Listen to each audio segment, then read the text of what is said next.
যে মামলায় আজকে শেখ হাসিনার আগামী 13ই নভেম্বর আমরা শুনছি যে তার প্রথম রায় ঘোষণা হবে। আমরা তো মনে করি শেখ হাসিনার মতো এরকম একজন সাইকোপ্যাথ, সে তো একজন মানসিক রোগী বললেও ভুল হবে। মানুষ হত্যা করা, মানুষ গুম করা, খুন করা।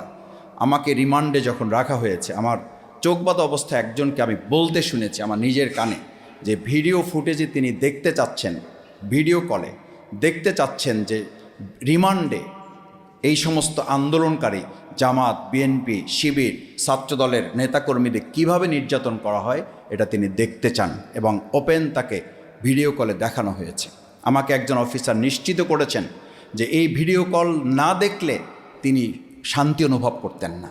এরকম একজন প্রধানমন্ত্রী তথাকথিত আমরা বাংলাদেশে পেয়েছিলাম এবং তার মতো একটা লোক আমাদেরকে 15 বছর শাসন করেছে। 6 সালের 28 অক্টোবর আমরা কেন এই প্রক্রিয়ার মধ্যে পড়েছি? আমাদের পাশেই কিন্তু নয়াপল্টনে আরেকটা বড় সমাবেশ ছিল।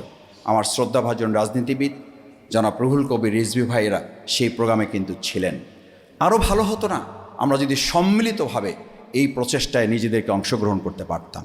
আমি আমার পাশে থেকে আলী হাসান মোহাম্মদ মুজাহিদ ভাই, তখন কিন্তু সমাজ কল্যাণ মন্ত্রী তিনি আছেন, তিনি সকাল 8:30 থেকে তৎকালীন স্বরাষ্ট্র প্রতিমন্ত্রী জনাব লুৎফুজ্জামান বাবর ভাইকে বারবার ফোন করছেন।